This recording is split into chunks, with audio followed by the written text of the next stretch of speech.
Ladies and gentlemen, boys and girls around the world, it's time to experience the O's on the Original Sports Podcast.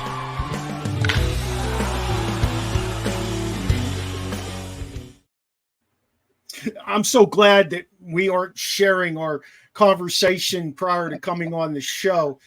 Folks, okay, it's a Monday. Is it today Monday? No, Tuesday, 4:05 p.m. We get it. We know. T-Sizz and I, it's summertime school. T-Sizz, guess what? They emailed me today, asked me if I wanted to teach a summer class. Nice. Yeah, we needed the cash too because Terry got a class dropped and we were like pretty bummed out. I didn't have one. She didn't have one. We were scrambling. So I was pretty happy to do it. Mikey, I know you work year round though, right? Yeah, man. Yeah, sales. Let me ask you this real quick. Yeah. When they emailed you to see if you're going to sub, do you get to pick the subject or is it what you normally teach during the regular year? To be honest with you, Mikey, hey, before we go any further, our guys D. Barry. What's up, D. Barry? Good to see you, man. Happy Tuesday to you. Hope you're having a beverage. They emailed me with health. They said, can you teach health A? So I said, yeah. And then he emailed me right back and he's like, hey, did you teach health B? And I said, yeah, I taught it for you I taught it for you in the spring. And I taught it in the spring at my school. I said, I've taught it 3 times now because this is new curriculum. It's been out for only 2 years. And he's like, oh, would you do that? And I'm like, yeah, hell yeah. What, yeah. So whatever. Is it the same way as it was back in the day? I remember I had to go 1 year. I got a C, and my dad made me go. That's how it is. Never forget it. Got a C. But we went from like 8 to 12. How do they do it now? All right, so here it is. I teach from June 26th to July 16th. It's all virtual. I see the students Monday, Wednesday, Friday. Yeah, Monday, Wednesday, Friday from 7:15 to 8:30 at night. I cover curriculum during that time. And then Tuesday, Thursday, I make myself available, but they have assignments they have to do. That's when they're asynchronous. So it's not too bad. It really isn't.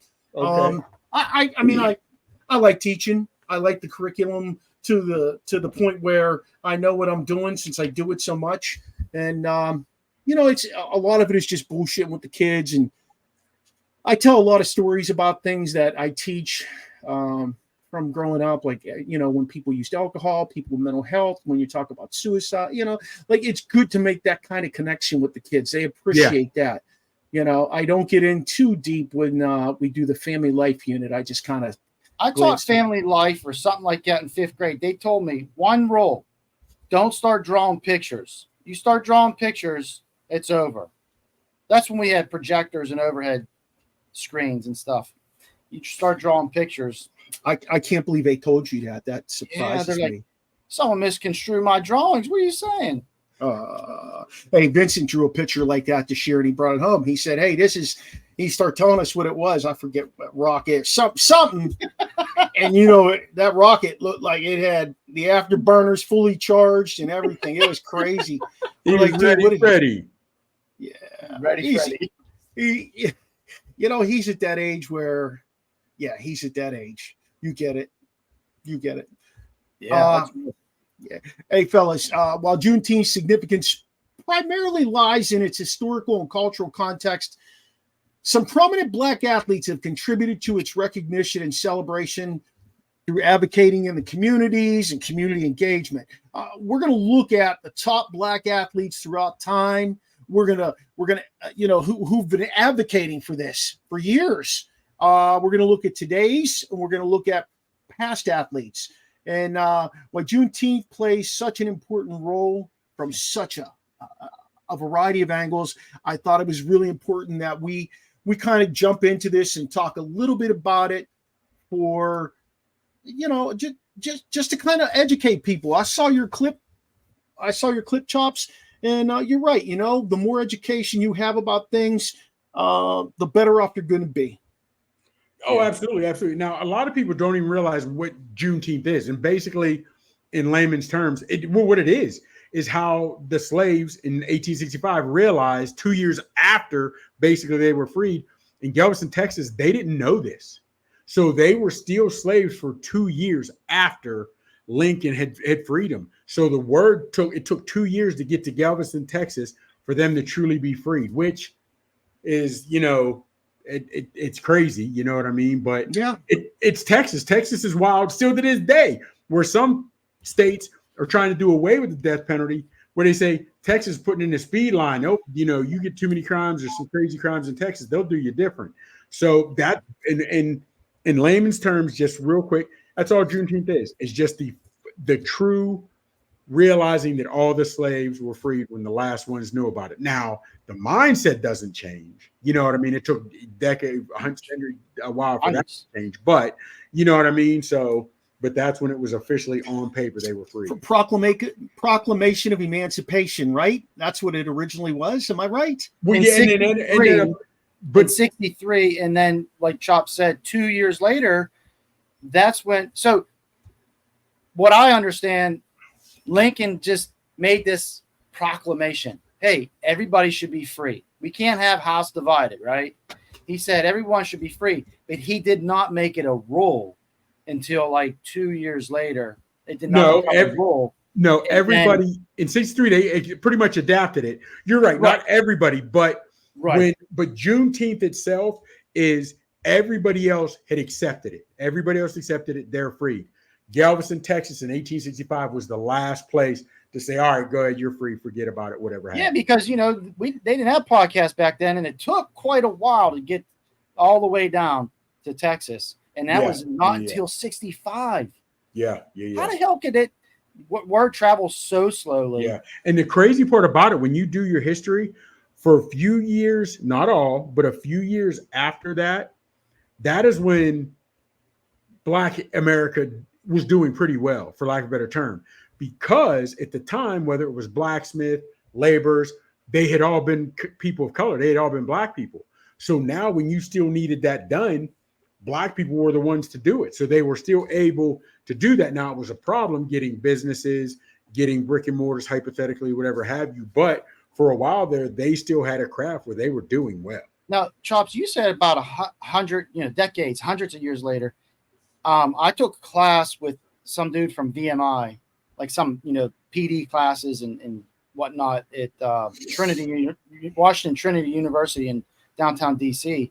And he graduated from VMI, and that wasn't fully integrated till 1972. So we're talking 65 to 72. That's almost 110 years. Real quick, check this out. And I know we've all seen the documentary Lakers and Celtics. It was a 30-by-30. Yeah. You might have overlooked it and not paid much attention to it. But it started in 1976, when they started doing segregation and busing Black students into the white neighborhoods. Yeah. It did not officially end. The busing crisis and segregation, schools were not totally segregated or desegregated, should I say, until 1989. Holy shit. Nobody realized that. That's what I'm saying. Deep South?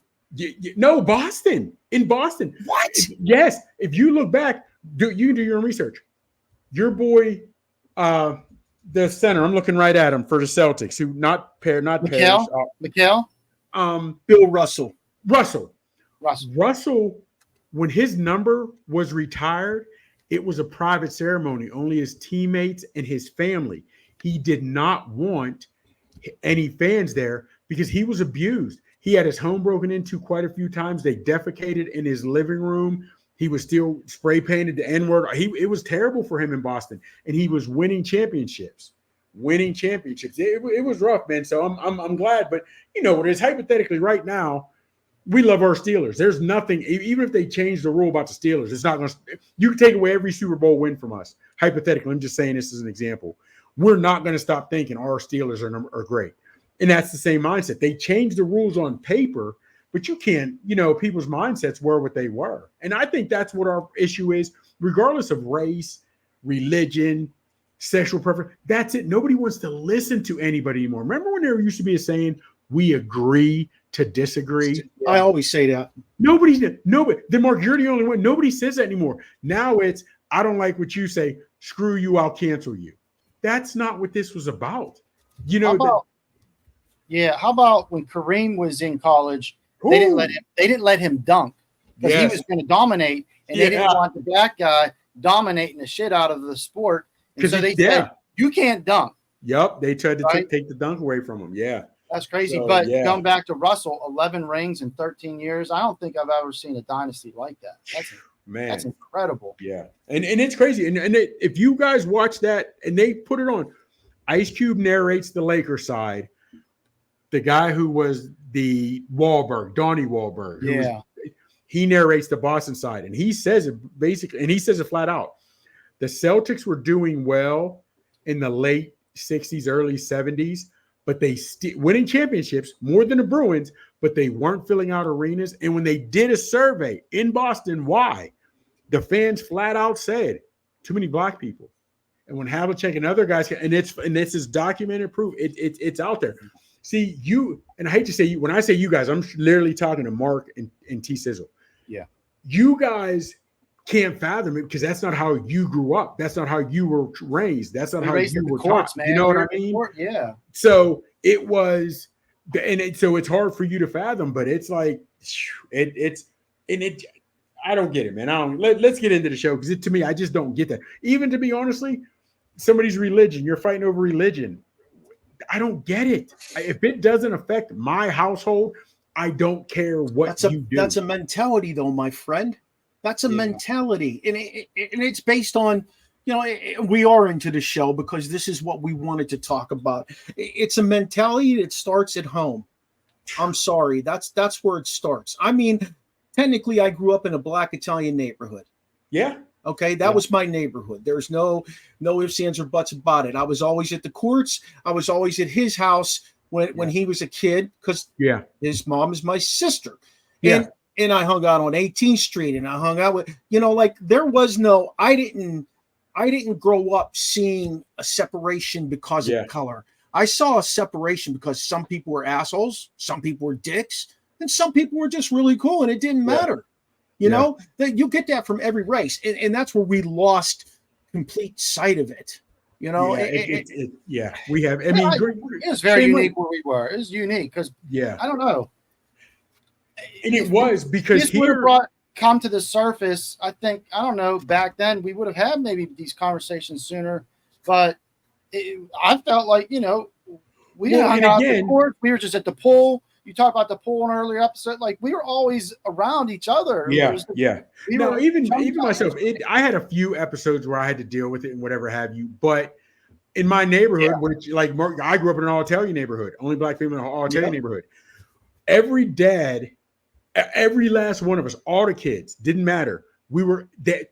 It wasn't as politically correct back then. If we were messing up, our dads called us an idiot. You're being an idiot. You're being whatever. All the dads said that.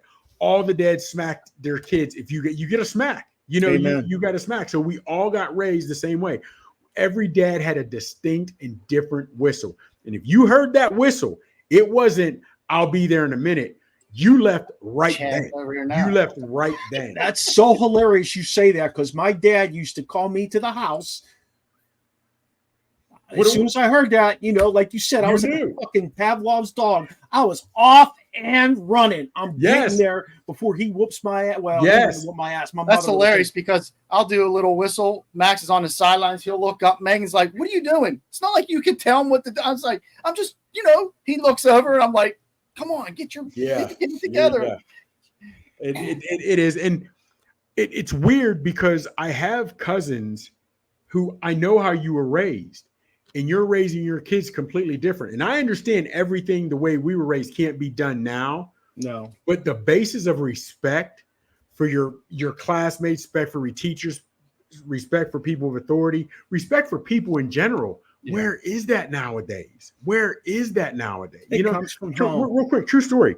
My mother is she gives herself the half. She says 5'2" and a half. I think she's closer to 5'2".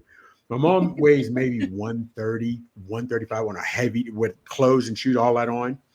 We're at Kroger when she was here in February, and I'm talking to her, and I'm not paying attention. You guys know me. I'm 6'1", over 300. No. A little smidgen. I walked in and cut this woman off and didn't realize I didn't cut her off because I was looking to my left. where my mom was. This woman was on my right. My mother stops. Michael, apologize. You cut this woman off. That's not how I raised you. She says it's in front. I said, ma'am, I'm sorry. I did, which I didn't see her. You know what I mean? But on the aspect of it realizes that my mother, I guess you might have said I was embarrassed. She raised her voice, sort of. Michael, I understand you didn't see her, but you cut someone off. You need to apologize.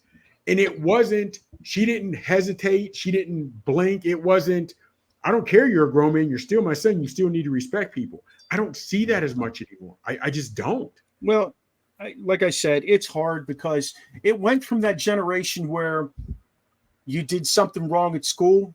The teacher was right. The principal was right. And whoever else was involved from that perspective. So you got your ass whooped at school. Then you went home and you got your ass whooped. There was no, well, no, you didn't do that. Was it like that in your house where dad wasn't doing the whooping? Was it mom? Oh, no, my dad. Ooh, oh, no. Okay, because I know my grandmother. My mother freaking hammer down. Carried that wooden spoon. I'd go and terrorize Chestnut Street. She whipped my ass with the wooden spoon. My parents picked me up. They're like, "Oh, so how was Terry?" She's like, "Oh, he was great." I'm like, "Damn, Grandma, that was great. You just broke like 2 spoons on my ass." Oh yeah. Yeah. I'm like, I hate to see what it'd be like if I was bad. I remember Mark's mom coming out. My brother and I were messing around the street and we act like we were fighting, whatever. I don't know why in the Terry neighborhood, the choice of weapon was a spoon, but they worked that spoon like a ninja. She'd come out. And there were times if my brother and I were messing around at the end of the street, if my brother and I were messing around at the end of the street, by the time we got 10, 12 houses from Mark's mom's house to my aunt's house, Mark's mom had already called. We were in trouble, and my aunt had the switch. By the time we were, I was like, "Are you?" Hey, did you know Saki Walker? Yeah. So Saki and I looked alike when we were growing up a lot. You know, he would tan real dark like I do, and this one night I come home. I was home by curfew. I come in the door and I got whacked. Wham! I'm like, "What the hell's going? What I do, Mom? I know what you did. Well, Saki, I forget exactly what the situation was, but he was up by Quirio's Market, and the lady who lived on that corner house right there, she saw him do something that was not legit. And what happened to me was I was blamed for it. The lady called down the house, told my mom. Mrs. Zelansky. She was on my paper. Mrs. Zelansky, older lady, heavy set, gray hair. That's her. Mrs. And she Zelansky. called the house. I got whacked a few times, and then I said, "Listen, I'll tell you exactly where I was, and you can go ahead and follow up on it." And she went and made some phone calls, found out I was there, and she said, "Well, who was it that looked like you?" And I said, "Saki." It was Saki, Mom. Our parents were swinging first, asking questions later if they asked. Hey, check out Earl Cole. Hey, Earl, thanks for joining us today, my friend. Earl Cole said my mother had a look. We all knew what that meant. Going down. No, Earl, my mom had a look too. My mom, she put that one eyebrow up years ago. There was different sections to the look, different levels. Yeah. The one, watch yourself. The one, okay, I told you again, I'm not going to, if I got to tell you again, I'm calling your father. She had different looks. Yeah, man. She had different looks. Yeah. You knew the level. You knew. I'll tell you what, he comes back with folks today have no compassion for their fellow man. And 100% right there, and we're going to get into the show even more right now. But, what bothers me is, like, Mikey, you and I were talking yesterday on the phone. What Dr. King marched for, what Dr. King stood for, what Dr. King wanted to create equity and equality amongst people, we're not getting that today. We're not getting that from any direction at all. All. You talk about compassion. It takes nothing for a guy to whip out a gun today and shoot somebody and not even think twice about it. And I'm like, good Lord, you're going to hell for the rest of your, Treat life like it's a video game. There ain't no coming back from that. Yeah. There ain't no coming back from death. And guys saying, I ain't worried about it. I just don't get it, man. I don't get it. I'm happy and proud where I am, the diversity of where we live in Maryland. Oh, yeah. And my kids growing up with people who don't look like them. I think it's awesome. Yeah, absolutely. Because that's how you learn, man. That's how you learn. It represents what it should be. I love Fellas, down here, I've met guys that I talk to quite often that'll tell me flat out, they had lived so far south or wherever they lived, they had never met a white person. They're black. They had never met a white person until they got to the city.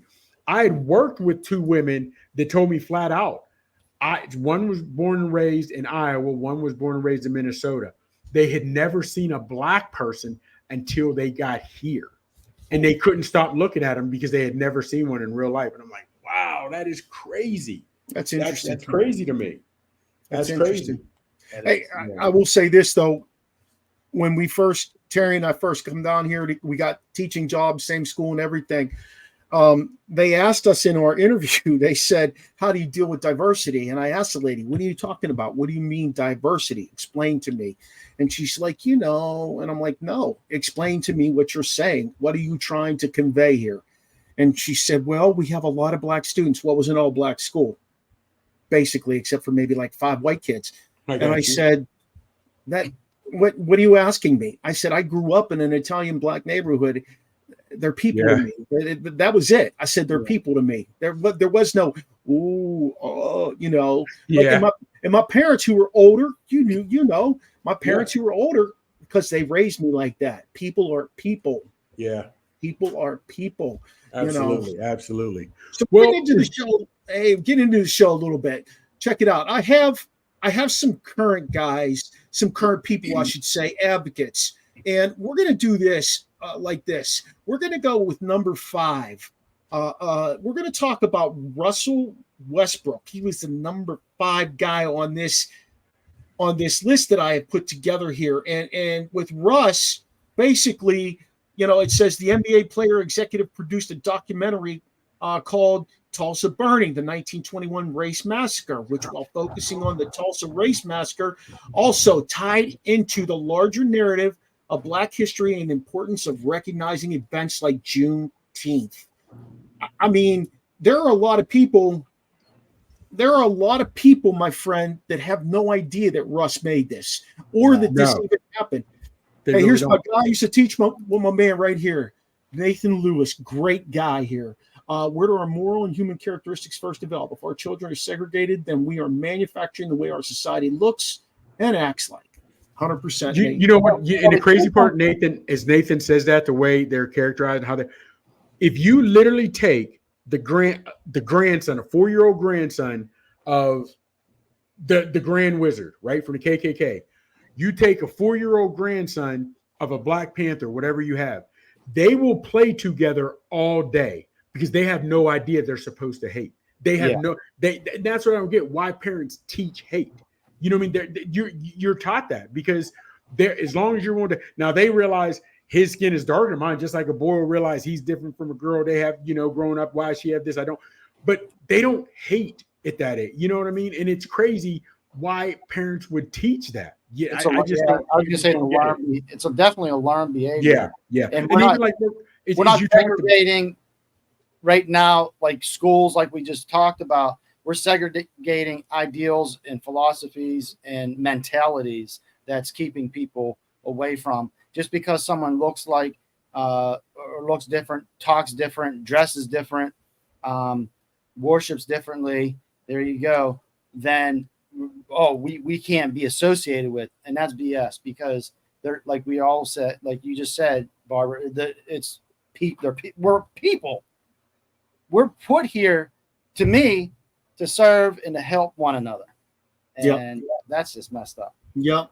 Hey, Nate says the Bible says, raise a child up in the way they should go, and they will not stray. There you go. Amen. That is it. That's it. Hey, Nate, congratulations on your Celtics winning the 18th championship for Boston, for the Boston Celtics. Amazing. Absolutely love that coach, by the way. 35-year-old man. He's got Al Horford's old enough to be his big brother. It's just crazy.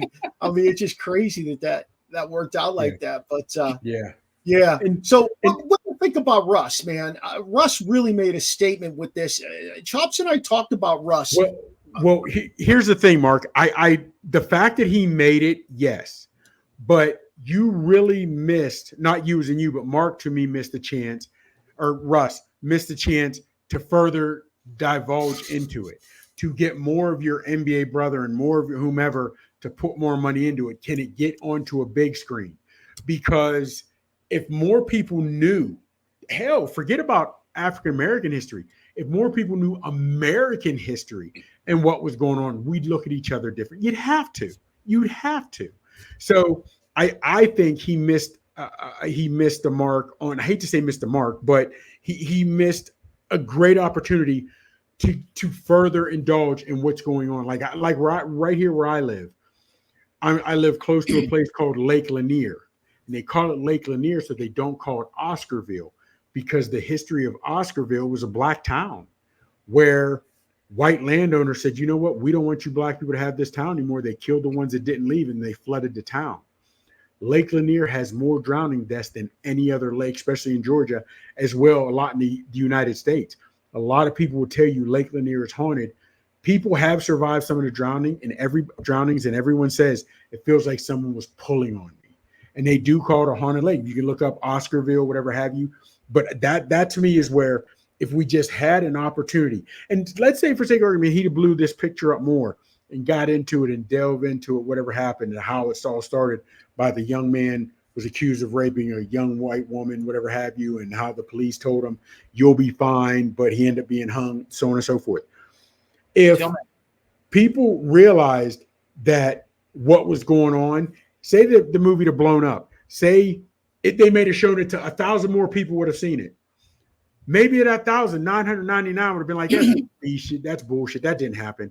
But if one person was like, wow, that's crazy, and started talking to more and more and more, and it's fragile, because if I talk about it, I come across as the angry black man, which a lot of ways Russ does. Russ is always truculent with the media, has it. So Russ comes across like that. But when you start getting advocates, the blonde hair, blue eyes, that can start talking for racial equality, that makes a huge difference, fellas. Yeah. Hey, Rico, you're right, man. They've renamed places because of things like this. Yeah. We've renamed schools because of slave owners. A lot of good decisions are made along the way. Not getting rid of history, just making better decisions about how we should view history. How about that? So Nate asked if we ever saw the movie Rosewood, and I have not seen that movie. What? Fannie Mae? What, fellas? Wow. Honestly, now you'd appreciate it more older than you would younger, because if you're younger, especially young black men, will put a lot of anger in you. But that's definitely one. That's definitely a movie you should check out. I will put that on my summer watching list. You know how people have a summer reading list? Yeah, I have a summer watching list because I don't watch TV during the school year. I'll watch a game. That's about it. I don't really watch TV. Oh, and I love Cedric the Entertainer, so I watch his TV show. I got you. That's about it. That's about all I watch. You can ask my wife. She'll tell you straight up. And then in the summer, I catch up on everything that's going on in the world around me. Hey, number 2 on our list, or should I say number 4, is Maya Moore. So the NBA star paused her basketball career to focus on criminal justice reform and has been an advocate for civil rights. Her efforts contribute to the broader context of recognizing and celebrating Juneteenth. So she was a big advocate for it from a female perspective, which is huge to have out there. Yeah. Yeah. Oh, absolutely. Absolutely. Now, and it is because she was at the height of her career when she gave it all up. And it's weird. I hate to say weird, because she ended up marrying the guy, they made that connection. They ended up getting married, who she helped get out for being unjustly accused and convicted. You know what I mean? But that was huge that she was able to put her career on hold, canceled it basically. She didn't go back. So canceled her and cut her career short because she believed in something greater than herself. And you have to applaud that. And I'm going to make a statement when we're all done. We get all through all of our 5 who touched and helped and mowed the way, because we have some that we'll be able to touch on a little more that'll go more in depth and have more. How long did he serve? Because I know he looked it up. He had a 50-year sentence for burglary and an assault that he didn't commit. So he was in prison for. Yeah, man. I think it was 8 to 10 years. I want to say something like that. 8 to 10, I think. I'm not really exactly sure on that. I can look it up, but I'm not exactly sure. But he got, and the crazy So part is he was 16 when he got hemmed sent up. to prison. And so number 3 on our list, you guys, is Serena Williams, which is awesome that they put her on this list for us to take a look at. She's very well known by both the Black and white community, the Asian community, the Hispanic community. So we have somebody who's very well known. She has spoken out on issues of racial injustice, used her influence to support the BLM movement. She promotes awareness of Juneteenth. She's helped bring the holiday into a broader public consciousness. And from that perspective, like, because of who she is, because of what she's done, people stop and listen to her. It's really amazing to me that she just continues to put herself out there like that, because she's at the end of her career. Nate, I have never seen the 30 for 30 piece on her. That's she on I thought she did. Has she played in last year or two? I thought last year was her last year. I know she won something last year, but I'm pretty sure she walked away. But she, again, there's a couple of different. Listen, what you talking about, Bo? Hey, Bo. Who they what? Who they what? they who we thought they were. Yeah. But no, I just think she's done some amazing things for tennis. I think she's done amazing things for the Black community. I think she's been a great mouthpiece in spreading the advocacy. What do you guys think about that? You're saying that, and some people say, I got to use my platform. And these people are just definitely living it, breathing it. And they feel this passion, desire to have to use that platform to speak for others who don't have that voice. And then there's people out there saying, just play your sport. This isn't why you're getting paid. Well, and here's the thing, and just let's keep it 100. Let's keep it buck as we do here. How many Black people have you seen just play your sport? Then the ones, because let's keep it 100. There are some Black people. Okay, real quick. Growing up was I don't want to say growing up, but when they used to have slavery, they'd have field Negroes and house Negroes. And when Master would get sick, the house Negro would say, "We sick, boss. We sick, boss," like he was part of it, as though he or she, that house Negro, was better than the field Negro. So they have that mentality, I'm in the house, I'm better than you. No, because when it comes down to it, you're still a Black slave in Master's eyes. So there are still some Black people now that sort of forget, I don't care how you think, you are still Black in America. And I'm saying that to say a lot of white America were like, just play sports. I don't want to hear this. Right. Because it turns the light and it makes you look at what America has done. And it bothers me when people say, well, if you hate America, just leave. If you hate America, just leave. Whoa. Nobody said that we hate America. Hell, and if you think about it, is even Black people would fight in the military and sign up whatever to the military. The question would always beg for Black people, why do we love a country so much that doesn't love us in return? And I say that because, hell, even on GI Bill, lots and lots of Black soldiers were denied the GI Bill, that they thought that's where they were going to the military. Soldiers fought in Vietnam, fought in the Korean War, whatever have you, went overseas to fight for other independence, for other civilians, or I don't want to say civilians, societies and citizens in other countries. Yet when they came back to America, they were still second-class citizens. You can't drink from this fountain. You can't eat at this booth. So that was always hard for Black people. So, and it is, and people just start making a mental note. The next time you hear people start saying that, just see what their perspective is on America. And for the people who say, if you hate America, leave. Dude, my wife doesn't love everything about me. There are things, and I have habits that she doesn't like. She'd like to change. Doesn't mean she wants to divorce me. There are some things, you know what I mean? And that to me is why it bothers me when people say, well, if you don't like it, leave. Fellas, remember, my experience for something is not the same as yours. Your experience is not the same as mine. People don't get that. And guys listening, we had, in our group chat, We had Heart to Heart Chops in the Dream, who's not with us today. He's down in Alabama listening or watching the baseball game. They shared He's at Rickwood. Hey, Nate, I put a link in the show, in the chat in the show. If you copy and paste that, we can let you in the show to go ahead and share your views. I should tell you guys that Nate and I taught together. He's a history teacher at Northwestern with me for a number of years. Okay. My point real quick, guys, is in that chat, you guys shared your experiences. And to me, again, that's that's what life's about, learning about other people. And thank you so much for doing that, because I'm not going to name names. That sheds light. That sheds light. It opens eyes. I won't name the name because he's not here to defend himself. However, you know my parents, you know my mother and my father. I was in 8th grade and my parents did the teacher-parent meeting, whatever have you, went over my grade and I got teacher was giving me a C. Said, Michael hands all his assignments in on time. He does great participation. These are his test scores. Why is he getting a C? And my mother would not let this point go. Who was the teacher? No, I'm not going to do that, man. I want to, but here's the thing.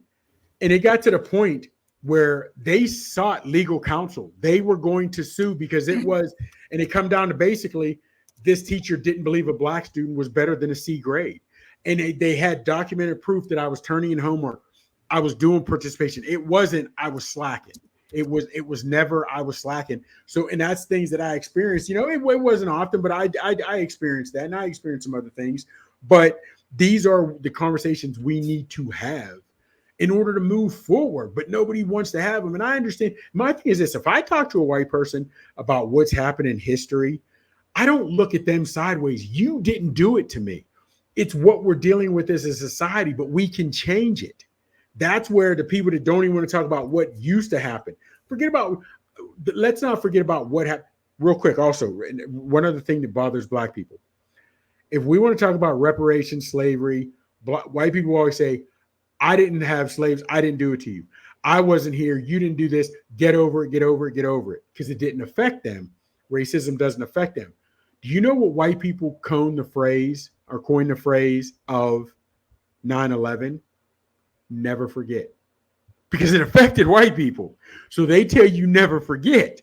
But black people are told, let it go. It's moved on. You know what I mean? So and those are things that it's hard to deal with, man. And you can't fight the system in a lot of ways because you're labeled an angry black man, or you look at some of the black leaders we tried to have over years, Martin Luther King, John Huey Lewis, Nate, they're all assassinated. They're all killed.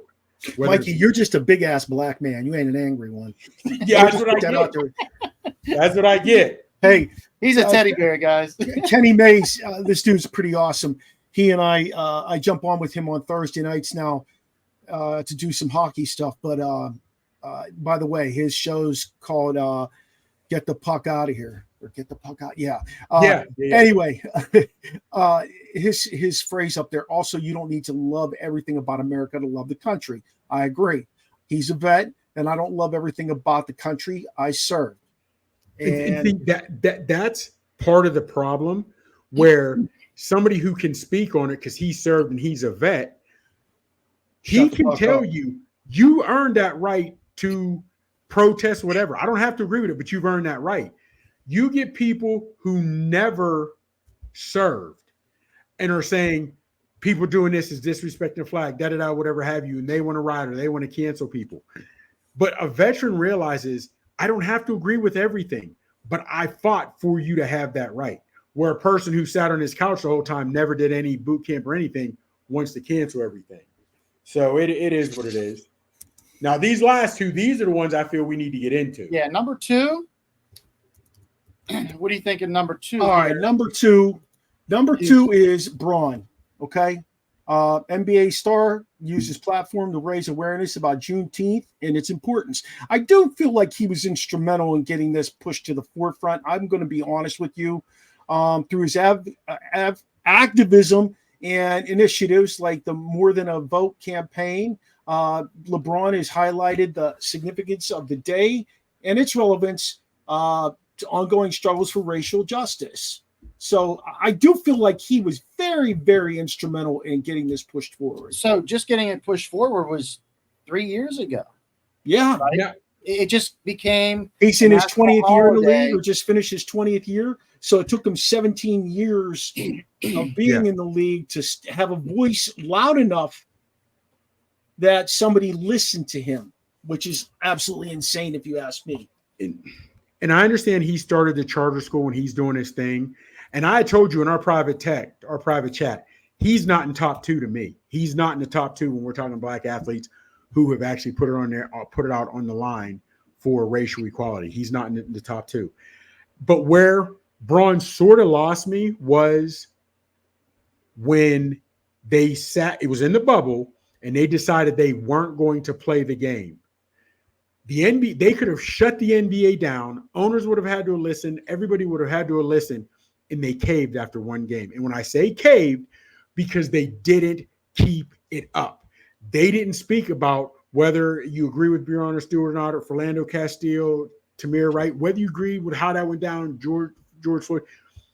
It was, again, things that were happening in our community, and they didn't speak on it every time a microphone was in front of them. That's what bothered me. That's what bothered me, because you had the momentum after when you said, we're not playing tonight.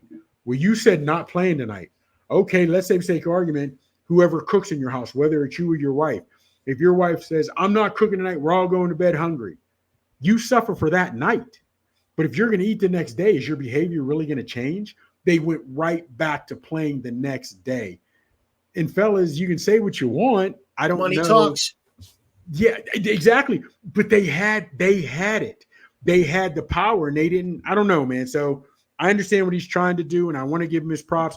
But also, he spoke out, and he caught flack for not coming down on China, if you remember that a few years ago, because he has investment money in China. So he wasn't real hard to come down on him. So again, I applaud what he's done, but like I told you, fellas, there's 2 more than me. There's 2 more in my that have done more for racial equality that truly lost it all.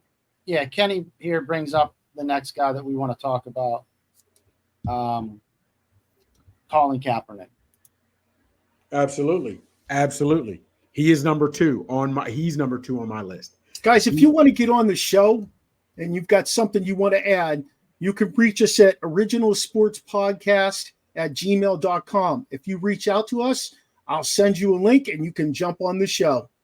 Absolutely. Originalsportspodcast@gmail.com. Yes. I know I've been putting a link in our chat, you guys, and it's I guess it doesn't show up for everybody else, but just send us an email to originalsportspodcast@gmail.com, and I will monitor it and send you the link. Yes. And the same, fellas, on the same token, let people know, if they don't agree with something, I can only speak for myself. If they don't agree with something I'm saying, I want to hear that too. This is how dialogue starts.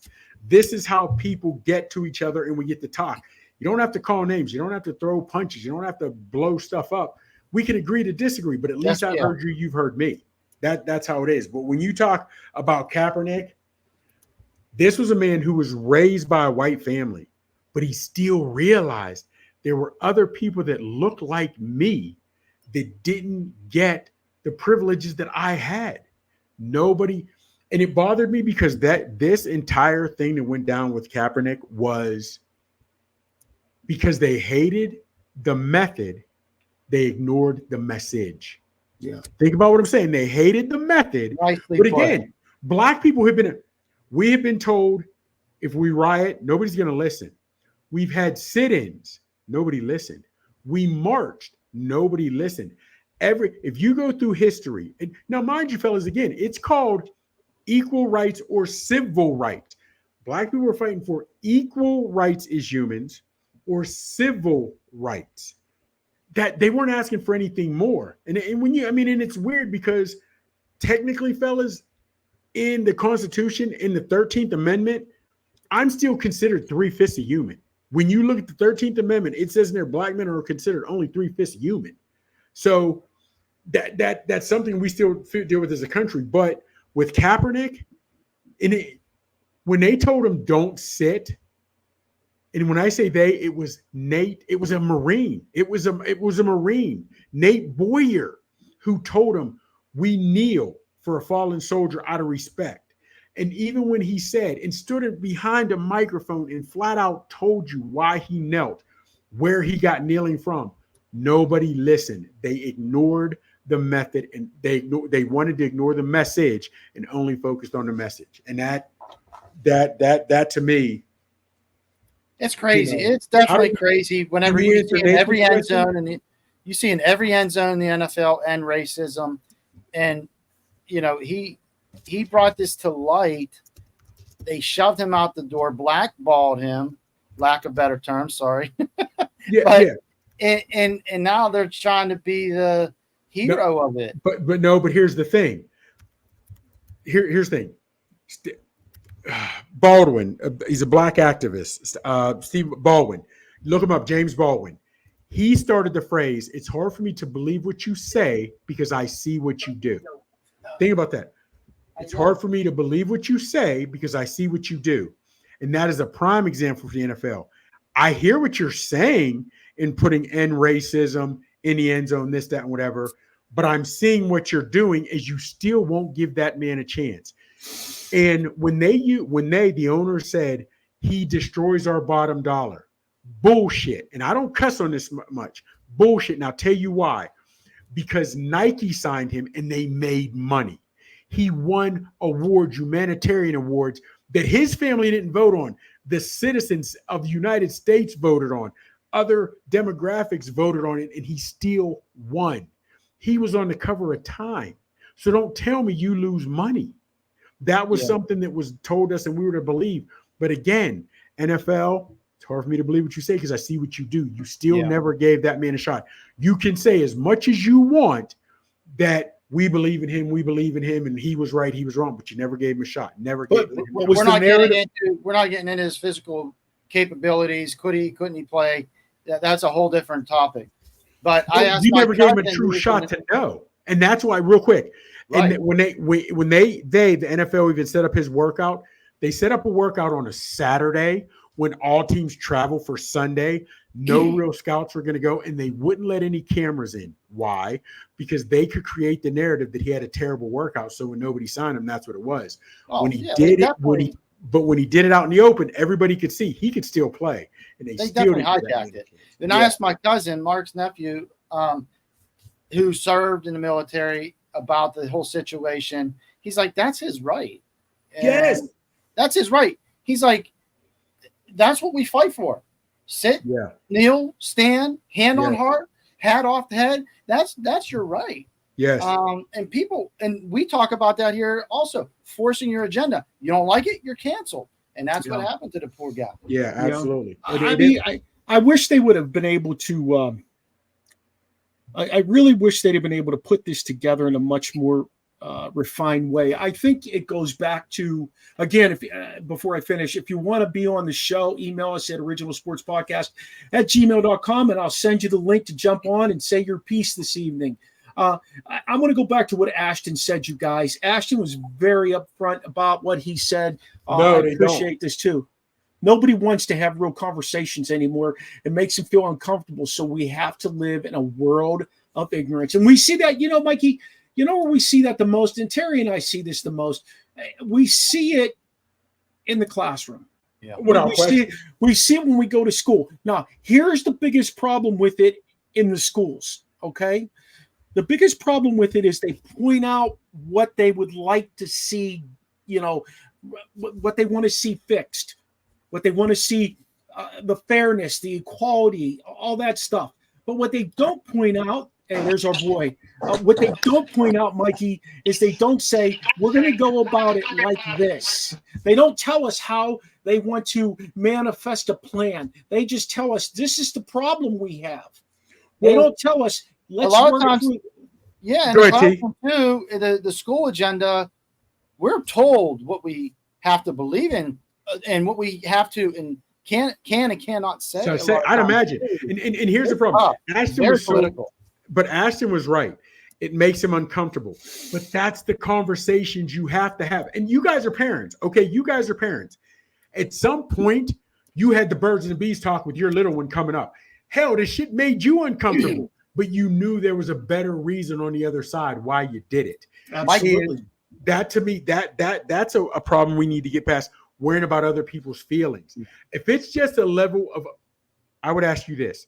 Nobody has ever achieved greatness being in the state of comfortable the entire time. You can't. Yeah, hell no. I don't care what it is. So to me, we're not our best selves because everybody wants to be comfortable. Nobody wants to be pushed. Nobody wants to have this conversation. And if you don't, you're going to stay ignorant to it. You just really are. You know what I mean? So it bothers me. And one of the biggest culprits that bothered me, and I love Ray Lewis. I love him. When he got on NFL, I want to say NFL Live, it was on HBO or whatever it was, and he said the Ravens were going to sign him. No, they weren't. He said they were going to sign him until his girlfriend came out and made a statement. They wouldn't even kneel with him. They wouldn't even kneel. They kneeled as a team in London for something else, but not in the stand with Kaepernick. Des Bryant said it flat out. I can't kneel with him. I will lose money. I got a family to feed. Fellas, really? That's what they never realized the power they had. They never realized the power they had. And it bothered me. It really bothered me because they could have made a difference. Hey, check it out. Sheen's here with us. It's awesome to see him. Hey, What's can up, you guys? unmute yourself? Yes. Oh, there he is. Yeah. Hey, tell us a that little shirt about. said Gap. No, Dapper Dan. He made clothes in Harlem. He would take Louis Vuitton stuff, Gucci stuff, and make stuff for the hip hop guys. You remember back in the day when Mike Tyson was fighting out in front of a store? Yes. Yeah. Mitch Green. That was Dapper Dan's store. Hey, He went is to that- buy the is that where jacket. Don't believe the hype. Is that where the basketball Dapper Dan came from him? Nope. Dapper Dan, because he's dapper with his clothes. All right. He now works for Gucci, actually. Yes. Hey, Sheen, tell us a little What's bit up? about where you are and what's going on there. What's the feeling there? So I'm in Alabama today. I got here today about 11 o'clock this morning at the Buc-ee's. You got the Buc-ee's? Went to Buc-ee's. But I'm here for Rickwood. It's the oldest baseball stadium in the country. I'm here for St. Louis and San Francisco. They're having a Negro League honor the Negro Leagues. They're having a baseball game. I'm also going to see the Barons tonight. Barons versus I forget who, but we talked about Rickwood last night on 108 Stitches Baseball Podcast, and we were saying that I actually brought this up. I said, on a yearly basis, not just doing one game there, but that should be like the kind of place that you should have like the All-Star game or some sort of memorable game, not just some sort of honor thing for one time. It needs to be something, and I get that it's old, and I get that it's it's not a huge capacity, but crap, they do it at Williamsport. They do it at Field of Dreams. Field of Dreams. They got. Yeah. But fellas, think real quick on a different aspect. Think about this though. Remember when we were growing up, we all had family reunions. They're not as prevalent as big as they used to be. So now people just don't hold on to nostalgia as much as we did. You know what I mean? And like you say, that if they had more nostalgia, maybe they would honor that stadium a little more. Like I said, have an all-star game there or something that matters. Yeah. Hey, Reckless is joining us. That's Kenny Mays. He's my guy from hockey. What's up, boys? Hey, introduce yourself. Hey, I'm Reckless. I host Shut the Puck Up with my buddy Adam. Mark hops in with us every once in a while. He's a regular guest. Glad to be here. I just kind of wanted to point out exactly. I'm sorry, Chops. We've never met. Nice to meet you. Nice to meet you. You're 100% right about the kneeling. Although it wasn't a Marine, it was a Green Beret. Green Beret. I fought between. I couldn't remember. You're right.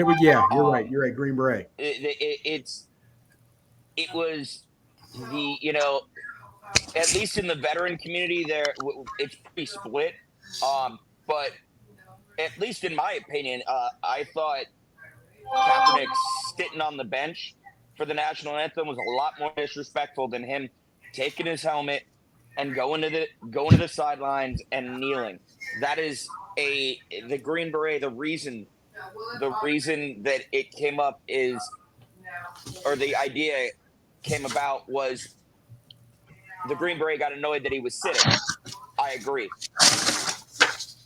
What the Green Beret said was, when we hand a flag to the mother of a dead soldier, we take a knee, and we're showing respect for the flag and for the family and for everything that family has sacrificed. So what Colin Kaepernick did, yes, he was raised by a rich white family, but he realized that he could do something. And I'm not black. I'm an Irish white dude, but Irish white dudes, if anybody knows the history of Ireland, we identify with you guys. We understand the suffering. We understand. So we empathize.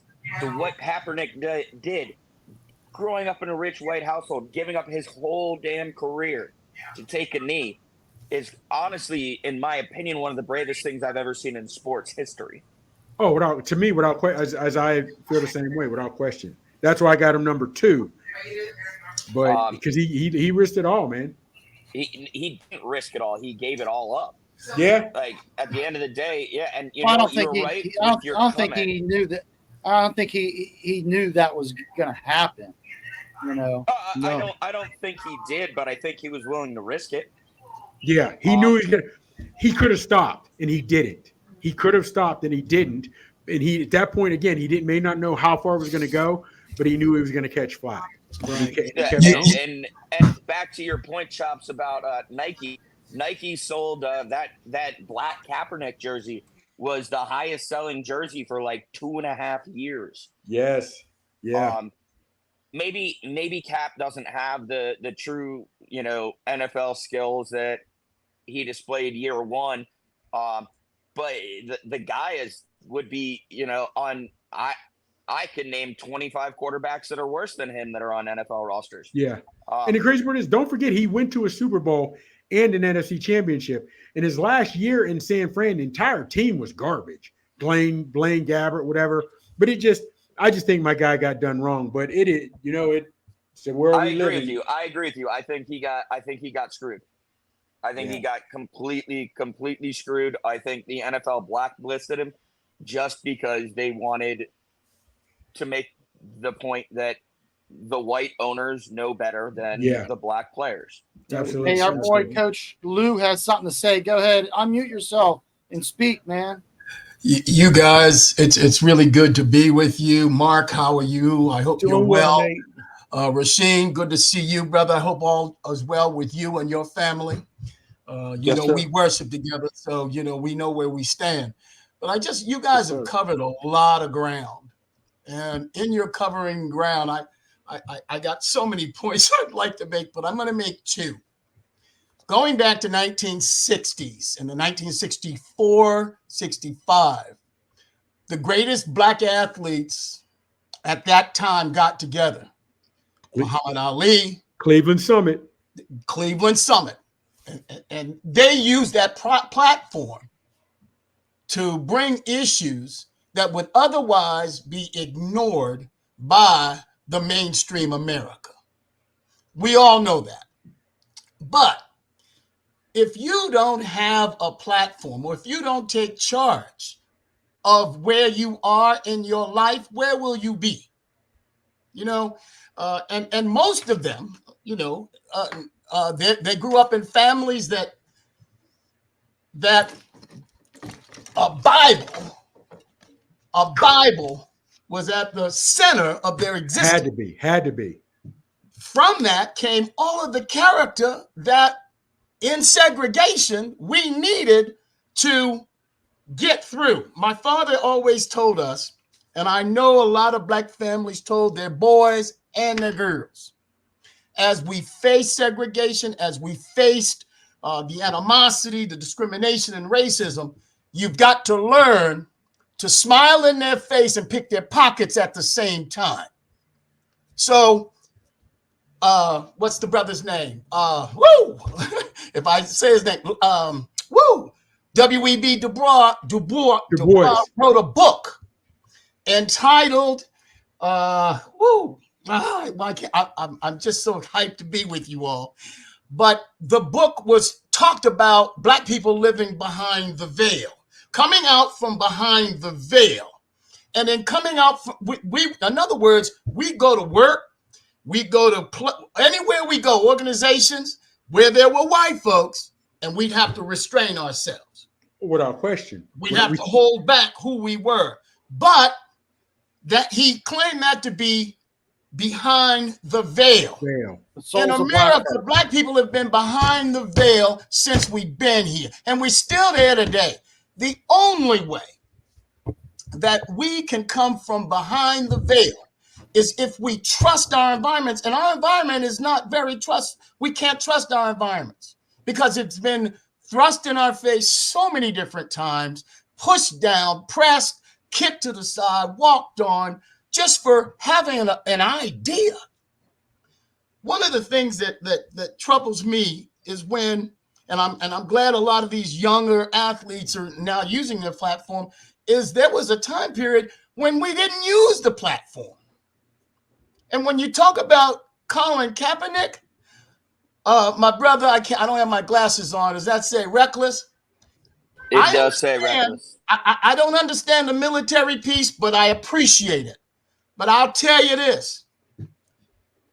If you have not walked in another man's shoes and you can't empathize, somebody mentioned earlier about, not going or not living in the communities. But I grew up in an all-white environment. I'm rambling, guys, because I'm not prepared. Normally, I like to be prepared. And I'm excited to be with you.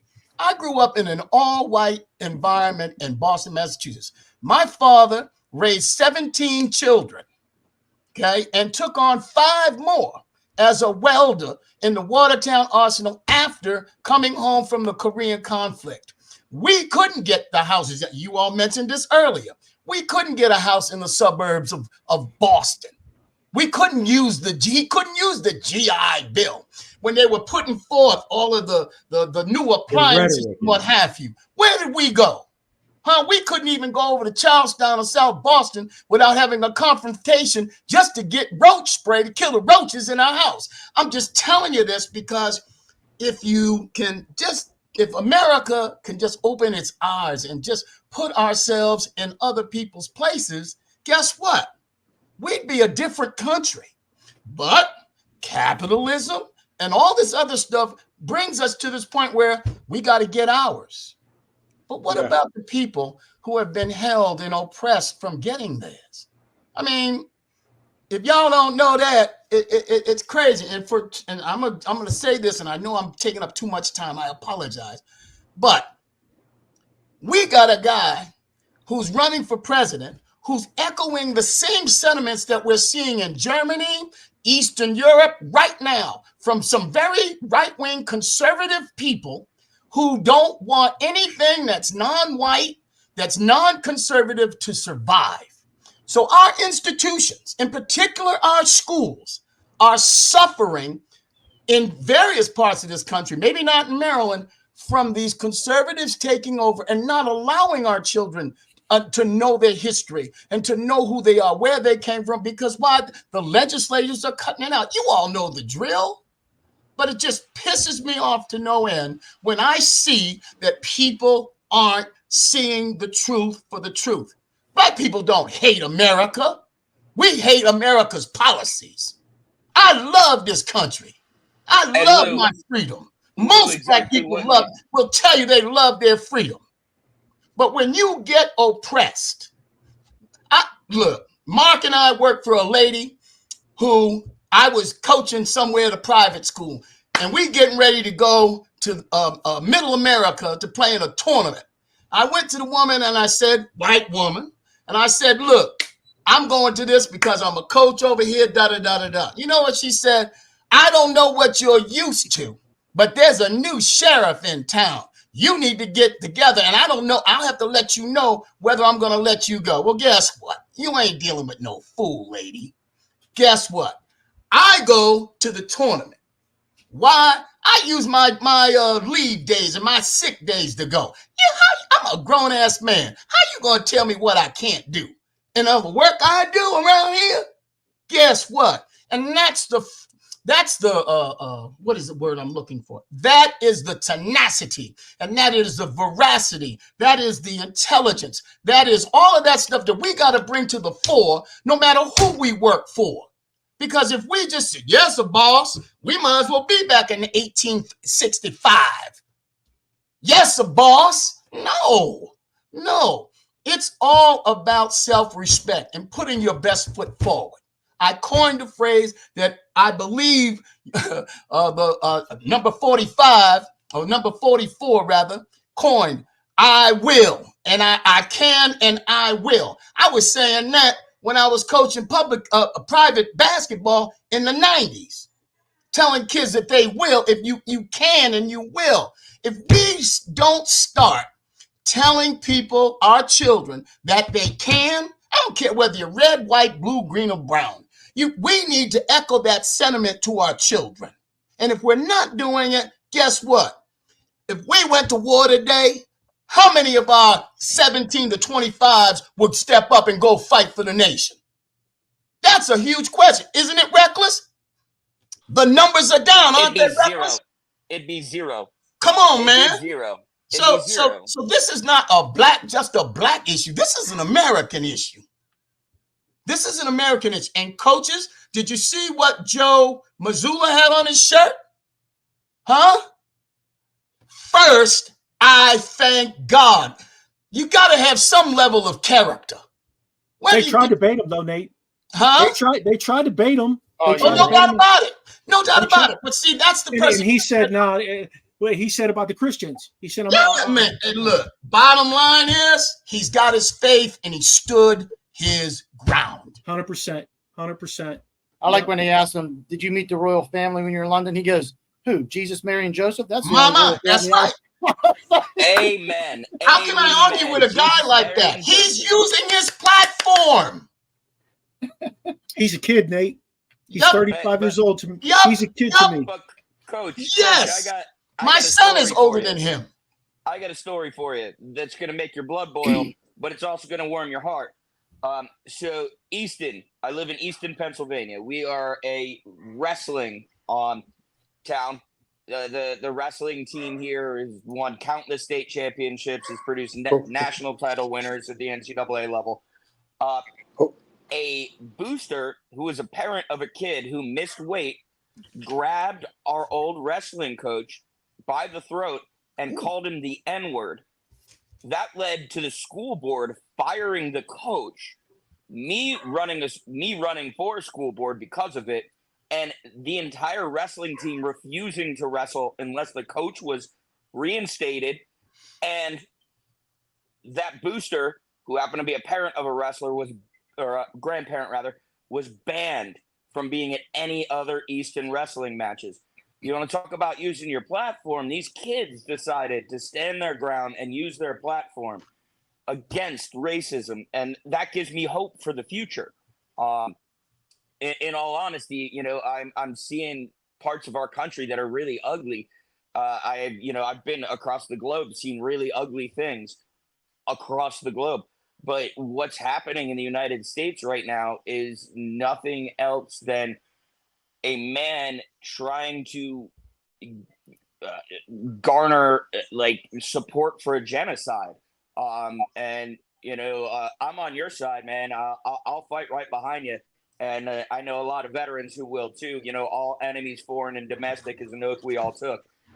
But that man that we're speaking of, and that extremist ideology, is anti-Christian, and it's extremely troubling and very scary to watch. I know it's a sports show and we've gotten off topic here, but it's really fucking scary to watch. Half the country support someone who is very clearly a domestic terrorist. Yeah. Martin Luther King said that Black history or African American history is inextricably tied to American history. The daughters of the American Revolution 100%. Kicked all that to the side. I'm just saying, we must pass on a message of everybody's greatness, not just some. And sometimes, we need to learn to hold our tongue. The Bible says something about your tongue and what comes out of your tongue can be your worst enemy. And we need to learn to watch and hold our tongues. That's actually my favorite. At certain times. But my favorite. Still, I'm sorry. I said that's one of my favorite Bible quotes. It's the tongue you use to speak Jesus' name, you shall not use to blaspheme, and you shall not use to basically destroy what's around you. Or anybody else, anything. But the bottom line here is, with athletics comes commitment. With commitment comes responsibility. With responsibility comes accountability. I look at the likes of Maya Moore and Colin Kaepernick. I think they lived the dream of being able to stand for something. Because the old adage, if you don't stand for something, you'll fall for anything. Yep. But as we bark our last one, and that's a segment that when you talk about, as we talk about who put it on, nobody did it more than Muhammad Ali. Nobody risked more than Muhammad Ali. And the fact, and let's not forget, as you said, Lou Alcindor knew who he was, so he was always a militant brother. You had James Brown, who quit football at the height of his career when the owner was trying to tell him what he can and can't do. He left and went to, you know what I mean? So, and in doing that, when Ali said in front of the camera, I'm not going to Vietnam. No Viet Cong, and I'm going to say it flat out, no Viet Cong has ever called me nigga. None. You want me to go over there and fight for them, but y'all won't fight for me over here. Again, that has always been America's problem. They get stuck on the method and never listen to the message. That's where I know, as a black man, it bothers me. America always gets stuck on the method and not the message. You know what I mean? But no, to me, with Muhammad Ali, what he stood for every time he got in front of Mike Douglas or he got on Letterman, wherever he was, he let you know what he stood for. And he was not anti-white. He was just pro-black. And you know what I mean? So that's why he'll go down as the greatest. Hey, Chops, you want to hear my favorite Martin Luther King quote? Yeah, man. The riot is the voice of the voiceless. That's it. The unheard. Exactly. Absolutely. And it's funny. It's funny because, again, when you hear a lot of riots, you'll hear people say, is this how Dr. Martin Luther King, or they'll quote something from Dr. Martin Luther King on one of his more peaceful quotes, but they always seem to ignore that quote of what he says a riot is about. It's funny to me. Hey, fellas, this has been an incredible discussion journey. We brought so many things to light. I'm so glad that we were able to talk about a lot of these athletes who have done so much and used their voice and made so many sacrifices. Mark, let me interrupt you real quick. Simone Biles. We have her on the list. Yeah, we have her on the list. Trust me. This list is long. This list is, Jackie Robinson, Usain Bolt, Tommy Harper. Yeah, I mean I have a hell of a list. Arthur Ashe, Carl Lewis. I mean the list. I'm also going to add if nobody's watched the Jackie Robinson movie where he took the spikes in the legs and he just went, no, you're not taking me out. I need to prove I'm worth more than that. Yeah. Use this stage. What a great way to use the stage. But my thing is, I mean, we had a lot of dialogue. I'm so happy to get Reckless and Coach Lou on. Nate and Kenny came on, joined us. I'm glad Rasheen had the time to jump in. Being that he's at Rickwood and he's got a lot of stuff going on. It's just been when I put this show together, fellas, I didn't know where it was going to go. I knew we were going to have some deep conversation. I didn't know how deep it was going to get. And as I listened and reflected and my voice went silent because I wanted to hear what a lot of people had to say. It was that important to me to do this.